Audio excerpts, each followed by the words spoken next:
We cannot afford the health care bill and continue spending that we're doing right now. Trillions and trillions of dollars.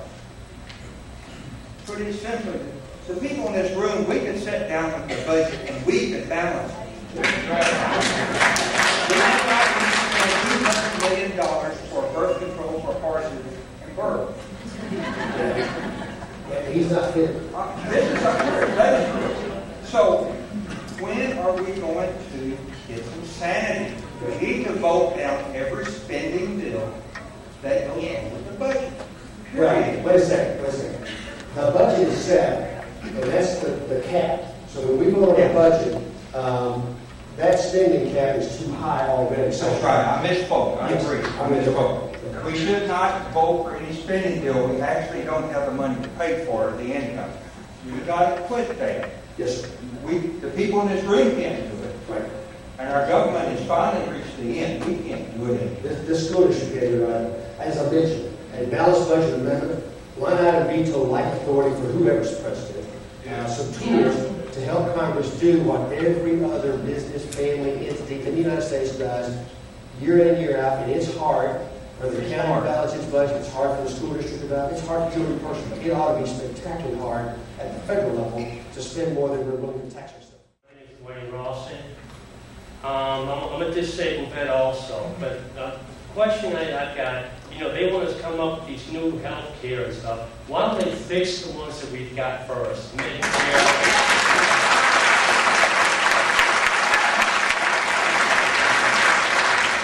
They sit up and say how we spend millions of dollars on fraud on Medicare.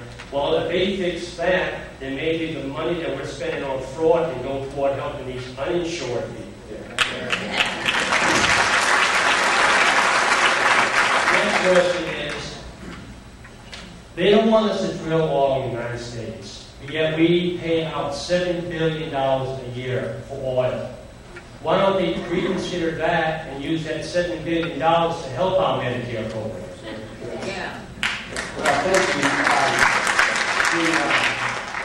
The Medicare and VA and TRICARE for Life systems, let me speak to VA and TRICARE for Life. We've put a lot more money into those programs over the last 10 years to address the issues that are going on. There are still delivery issues associated with that. There's good people over there. They're working hard to do it, but quite frankly, got a long way to go, and but they're continuing to push on that. And you're right. Why would we create a third major program like that from the government when we don't have Medicare and VA done on an acceptable level, where the approval rate or the satisfaction rates are much higher under the VA system than the current rates. We do have struggles with that. Well, with respect to drilling for oil and our dependency on foreign oil, it makes no sense to me whatsoever to buy things from Hugo Chavez, like oil, that we can produce ourselves.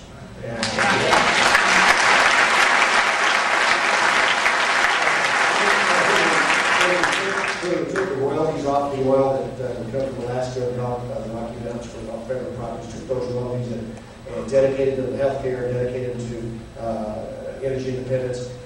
It was a policy decision to be made, but clearly we would be better off.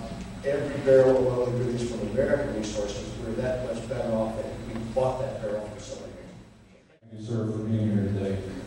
So I have two questions I'm concerned with. One is, are you aware of the two bills that's up there now that wants to take our guns away? Yeah, you're talking about HR 45? There's another one too. Which one? I don't know what the other number is. Okay. They both want to take them completely away. There's one bill that was introduced in 2000. It's got a lot of internet, email kind of viral work. That's I got a staff looked at it today. It's not in the current hopper. Nobody's put it in. That's not to say somebody couldn't put it in. HR 45, which is in the House hopper, and would require registration to do some other bad things, has no momentum. It's only got the guy and one other co-sponsor on it. So I can introduce any kind of legislation, but you've got to look at the prospects of that legislation. Now, stay on guard. As I mentioned earlier, when the Attorney General doesn't believe it's my right to hold a gun, I need to be really worried about that. So stay on guard for this issue. Keep your antenna up. But HR 45, it's in every, it's been in every legislative session for the last 3 or 4. Never goes anywhere. I go this time, but keep your quiet. For you to take back to Washington and tell the Democrats this is not a racial problem. I heard, I think it was Charlie Rangel and the New York Democratic governor who keeps saying the people that are speaking out don't like the president because he's black. It has nothing to do with skin color, period. Then, as far as the advisors and the czars, they're circumventing our system. I'm afraid one day I'm going to wake up and then we will be a socialized nation because they have gone completely around our government that our founding fathers set up. That's my concern.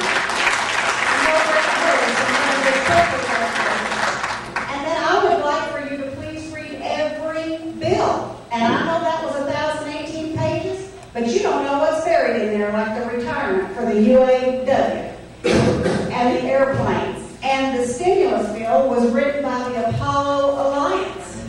And it was full of pork spending. None of these bills should be written outside that White House, period. Well, wait a second. The president never writes legislation. He proposes legislation. The legislative branch is the only one charged with writing laws and passing laws. This is American democracy at its best. Thank you for your involvement. Thank you for your concern and care. God bless each one of you. God bless Texas.